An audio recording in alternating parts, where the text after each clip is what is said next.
Hey guys, how's it going out there? So, today I'm going to be talking about a game which has been considered or is one of the most difficult games out there and pretty popular game, which is Cuphead, made by Studio MDHR. And I got a little bit of a funny personal story with this game. So, I bought this game, I guess, like a year ago now. And so at that time, I was really getting into, like classic animation, Fleischer Studios, Looney Tunes, just generally classic animation. And I was rewatching Who Framed Roger Rabbit a ton. And I really love that era of animation, like the 40s, the 50s, even in the 60s. So I was like really big into that. And also, weirdly enough, one thing also that got me into that was One Piece, because that was also around the time that Gear 5 came out, which is pretty much just, an homage to old Looney Tunes, Tom and Jerry, shows and animation. And so in that time, I was like really into classic animation. And I had heard about Cuphead, but I hadn't really played it. Like, I knew that there was like some weird controversy, which I still don't even know what that was. And I heard about it for years, but before I really got into classic animation, I really just didn't have much interest in this game. But I think it was last January is when I picked up the game because it was on sale in January, and I bought it. And within about an hour, I don't want to say I hated the game, but I was very frustrated because the first level I died I don't know how many fucking times, and then when I tried to do one of the bosses, the fucking blue bob or blob, when I tried to fight that boss, I died endless times. When I tried to fight the sunflower, died endless times. When I tried to do the onion, died. Pretty much every boss, I died. I could not get through any boss, and I was like, "Fuck this! I'm just gonna refund the game." I like the aesthetic, and I liked a lot of the elements of the game, but the game was just so fucking impossible for me to beat. I was like, I'm just not gonna waste my time playing this. However, unbeknownst to me, I mean, this was I knew the policy. So anyone who plays on Steam knows that they have the 1 hour policy. So essentially, you can refund the game as long as you've not played. I believe it's like an hour of a game. I unknowingly had played over an hour, and so therefore I was disqualified from getting a refund. And so I was stuck with this game.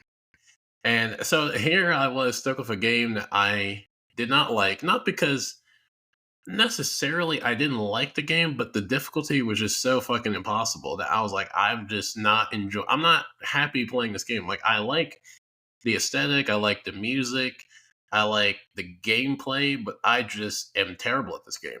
And I'm just not gonna waste my time.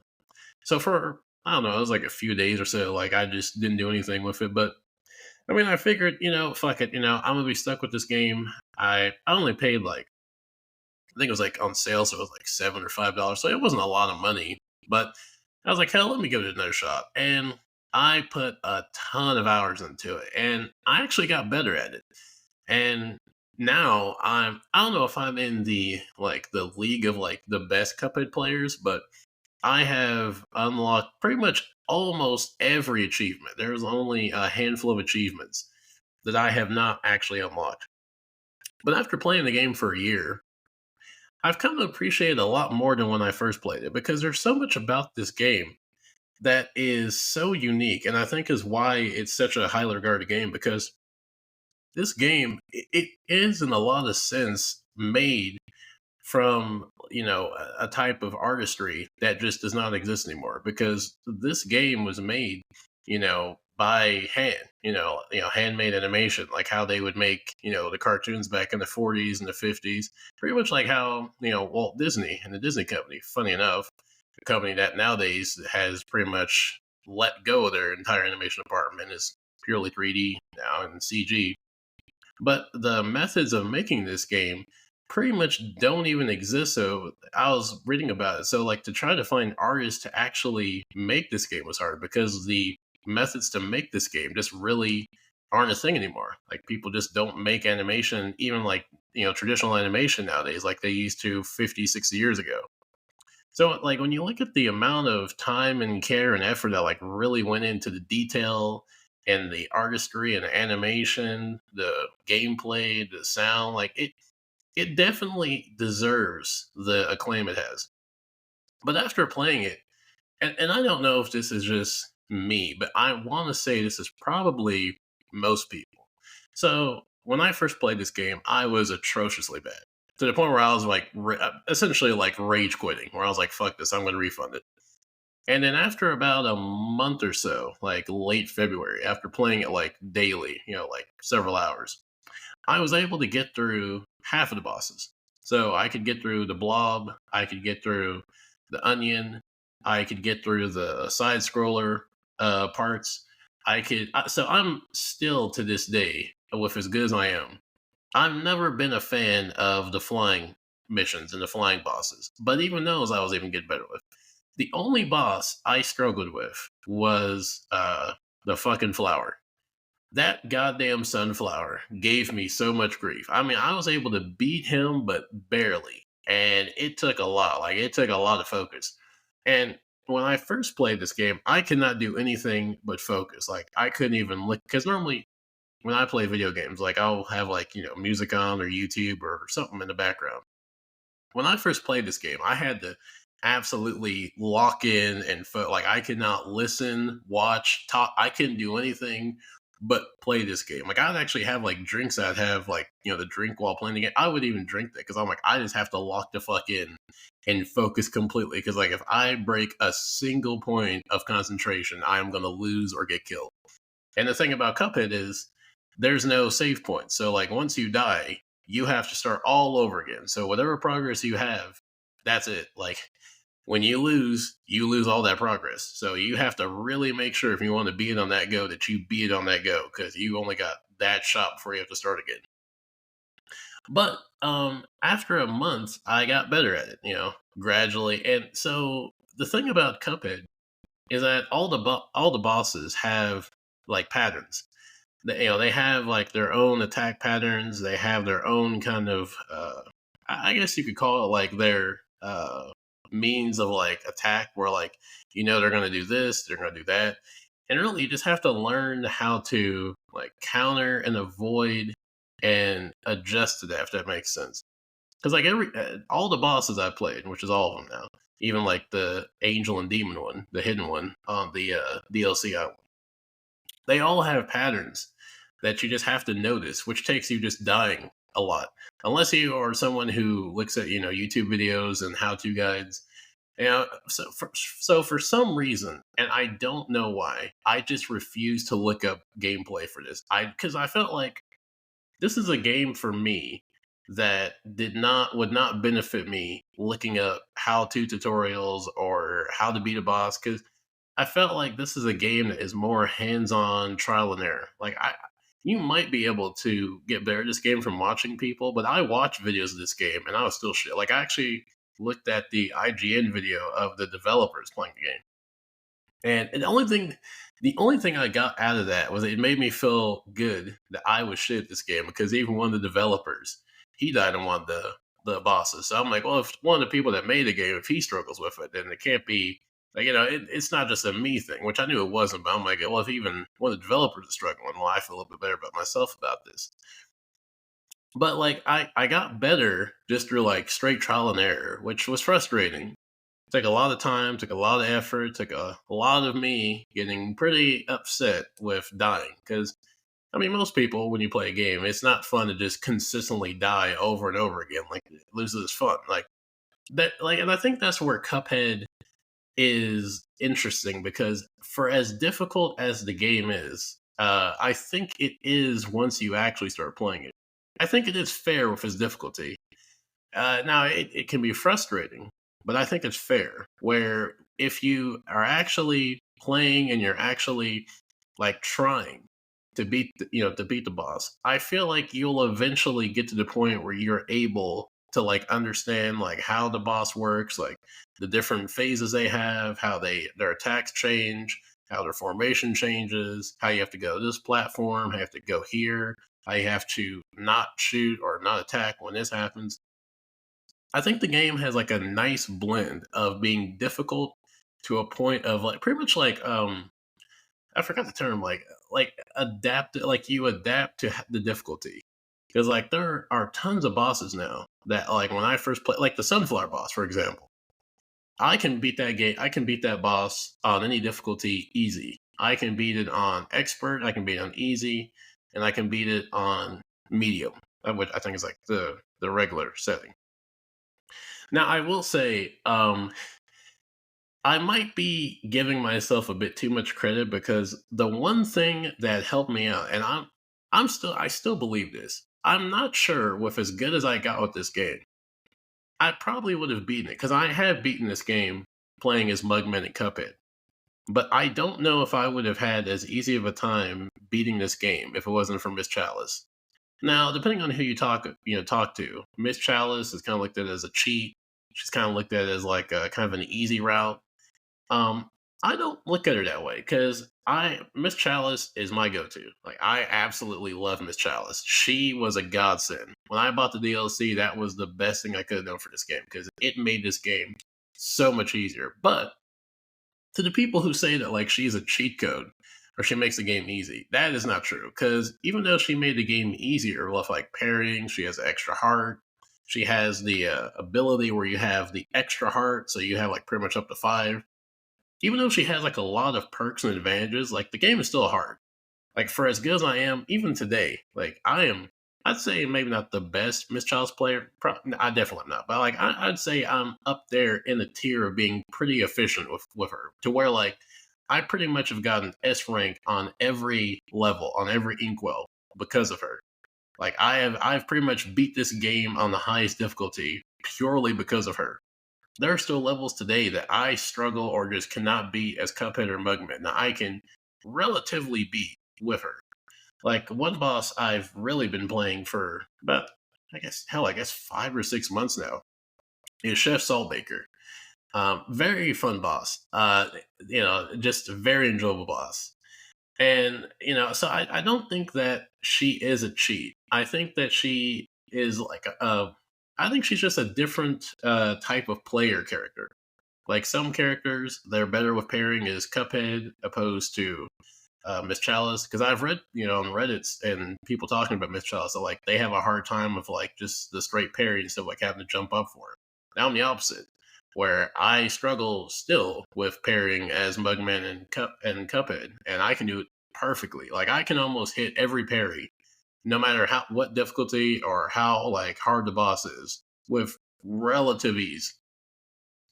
And so I think that she's not like a cheat code. I think she's just like a different type of character for players to use. And I think some players are better with her, like me, and there's other players that are better with Cuphead or Mugman. But also, like one thing about this game that I really didn't appreciate, mostly because I was just hyper focused on beating the game, and I just really was focused on beating the boss, is that there's so much detail and so much going on in the bosses that you can just look at. Like for example, I was talking about Chef Saltbaker. If you really just pay attention to all the shit going on in the background and the foreground while you're like avoiding getting hit by stuff and trying to beat Saltbaker, there's so many things happening, like him fucking just murdering these, fucking food characters and making different types of weapons out of them. Or like, other bosses. I think I don't know, I forgot her name. It's the blue chick where she's like kind of like in the theater. Like there's so much going on in like the background, the foreground that like it's almost like an episode. Like you could almost look at each boss as like an episode, and it also has like the title screens when you bow them. That's almost like reminiscent of like old Looney Tunes shorts. But there's so much going on that like if you're not trying to, if you're not, not trying to die, because that's one of the things that's kind of unfortunate is like if you're starting this game out for the first time, you're going to be more trying not to die. So you're not going to be paying attention to like all the stuff going on in the background and like all the stuff going on in the foreground and all the different types of animations and nuance animation. Yours are pretty much like I'm just trying to fucking not die. Like that. That is all I'm doing. Like the animation's cool and whatnot. So I do appreciate that. Like I appreciate like how much detail went into this game, and I think it's also a testament to why this game is regarded as this, because you can tell that this game had a lot of passion, a lot of sincerity into it. And it's also impressive that this is the first and only game currently that MDR has made. This is the only project they've made. I think they're hiring for. Matter of fact, I think I saw a post where they're hiring for one of their new games that they're developing, but I don't think it's going to be a Cuphead game. So the fact that this is like the only project and it was this well received and this well produced is really just, I mean, fantastic. Like, I mean, you have to give complete credit to MDHR for that. But also, something else about this game that I didn't really appreciate when I first played it was the music. The soundtrack is just fucking phenomenal. I mean, if you just really listen to it, which again, the unfortunate thing about this game, and this might just be me, this might be only a me thing, but I didn't really appreciate the music for really half of last year when I played this game. I mean, I'd listen to it, but I'm like, it's nice or whatever, but I'm just trying to, get through this boss and get to the next boss. But like once you've beaten the bosses and you've beaten the game, like you can actually play the game and like enjoy like actually fighting the bosses and playing the game. The music is fucking phenomenal. And it is like a complete throwback to, the 40s and 50s. Not even just like animation, but like just that type of like swing 40s, 50s music. Like it makes you feel like you're watching or playing a game that's like straight out of the 40s or 50s. Like this is almost like a game you could see as like a time capsule that was like on some like outdated, like forgotten system that came out like in the 1940s. And also, speaking of that, like I kept trying to figure out like what this game kind of like reminded me of. I mean, obviously it has a callback to Fleischer Studios and Looney Tunes and classic cartoons, but really what this game also reminds me of is I feel like this is the game had Walt Disney lived long enough. I feel like if the technology had been available at some point in Walt Disney's life, this is the game that Walt Disney would have made. Because I mean, it's the exact type of game he would have loved to have made. A game that is traditional 2D animation with with these beautiful assortment of characters.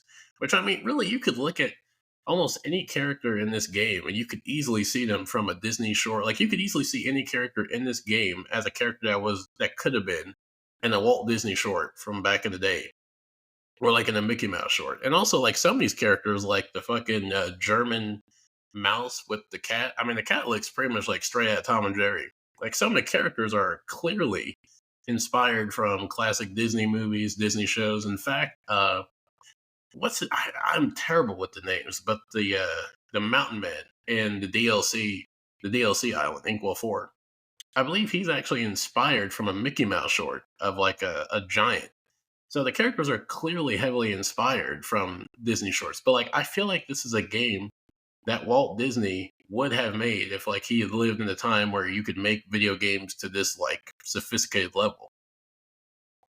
But also the other thing about this game that really I think is very, I don't know if it's like not appreciated enough, but people like it is like the animation. 'Cause that's really the selling point. Like I mean, beyond the gameplay, beyond the music, it has such a unique look to it, the animation. Like you look at other games that are, classic, that are like supposed to be like set like back in the 40s or 50s and they kind of look like that, but they still have like that they look like a modern take on classic, animation. This game actually looks like it's straight from the 40s. And the animation, like I was saying, how it's completely hand drawn, it really shows. Like, because I cannot think of another game. And also, granted, there's not a lot of games like this out there. That's the other thing. Like, they try to argue, well, there's not a lot of games like this. It's like, well, there's also not a lot of games that are 2D animated like this. I mean, the only other game I can think of is Benny and the Ink Machine. And that game, it looks, I mean, it does have a 1940s classic feel, but I don't even think that game has the same type of feeling of being like a pure, homage to classic animation like this game is. Like you can kind of tell that that game is a modern game that is like taking, inspiration aesthetic wise from the 40s and 50s. And there's also that other game coming out this year. I think it's called PI Mouse. It's the first person, black and white, looks like a Mickey Mouse shooter. That game kind of looks like it's in a similar vein of Cuphead. But there are very few games that have this type of detailed animation to it. And I really like that. I really like how the animation is just so natural, so just genuine, because we live in an age where traditional 2D animation is pretty much non-existent. Like, I mean, there are very few shows, movies, or anything that are just traditional hand-drawn animation. Most of it is, 3D animation or a hybrid of 2D, 3D, or it's AI. You very rarely find just traditional hand-drawn animation. Like even Disney, who was the pioneer and known, which is how Disney became Disney. Disney doesn't. I don't even think they have an animation department anymore. I don't even think they really have a dedicated 2D animation department. And I think their last, don't quote me exactly, but I believe their last hand drawn Foley movie was the Winnie the Pooh movie. And before that was Princess and the Frog. And both of those movies are like well over 50, damn near 20 years old. So they haven't really done anything fully animated, like traditionally handmade, for a while now. But also the show for this game came out a few years ago, and I'm gonna have to be honest. I didn't like the show that much. Now, granted, I didn't see all the show, but from what I saw of it, it seemed like everything that the Cuphead game was not. Like it looked like a modern cartoon trying to replicate being a cartoon from the 40s or 50s. Like I still argue that the Cuphead game feels more like a 1940s, 50s animation than anything in the show does. And I mean, the show works good on its own, but I don't think it's nowhere near the quality of the game. But it kind of makes me wonder though, since Studio MDHR, this is their only project, and they've been pretty silent on what they're going to do next. Like, I mean, they've been hiring people for a new project for about, I think, 2 or 3 years now, but they haven't really said what it is. So I'm kind of curious to see what their next game is. Like, I don't know if they're going to do a Cuphead like type of game that's not Cuphead, or if they're going to go the other direction. Because the weird thing about MDHR is that they really don't have a lot of information out there. Like they have a Facebook page, they have a website, but there's really not a lot about them out there. Like hell, I don't even, when I last checked, I don't even think they had a Wikipedia page. Like they're that kind of not obscure, but they have just that little information out there. So I'm kind of curious to see what they do because I mean I know they were busy with the show for a while and they were busy with the DLC, but I'm not sure what they're going to do next. But I'm curious. I want to say, and the thing is, you don't want to be overly cynical or pessimistic, but seeing the state of the video game industry, you can't help but feel cynical. Like because there have been so many companies that like have had really goodwill with the public, and they just completely fucked it up, or they completely did something that completely just destroyed their reputation. So I'm hoping that MDHR does not do that because they are one of the few you could call like actually indie studios. They're not like a big blockbuster studio with like several different departments all over the world and several different like sub studios working on like 15 different projects. Like they are just like a small, even now, like with all the success they've had, like they are still like a small, I don't know how many people they have, but like not like a massive like rock star Bethesda type level of workers. So I'm curious to see what they do. Like I'm wondering if they're gonna try to do like something with like 3D animation because I know one of the postings I saw like a year ago is like they want to hire someone who's like uh kind of like not like a 3D what do you call it, like specialist, but like that has like worked in 3D. So it looks like they might be doing something completely different from Cuphead. But I'm curious. I guess we're just gonna have to wait and see, and just hope that MDHR doesn't end up, like CD Project Red or other companies that have had goodwill to company, not the company, with the public, and then ended up, releasing something or doing something down the line which completely destroyed that reputation. But with that said, this just has been my ramblings at Cuphead. It's a game that I love so much now, and it's interesting that to see like where I've come with that game because like I went from not hating it but strongly disliking it and wanting to refund it to loving it and playing it pretty much every day, and to the point now where anyone who listens to me, I'm a fucking salesman. I'll tell them like, "Have you played Cuphead? If you haven't, you should play it. Like it's always on sale." Like now I'm like an unofficial fucking spokesman for Cuphead, and it's kind of wild that the only reason one of my favorite games of all time now that I only love strictly because of Steam's refund policy. So I have to thank Steam's refund policy for actually working in my favor in the long run. But with that said, I think I'm gonna call this here, and until next time, I'm gonna see you guys later.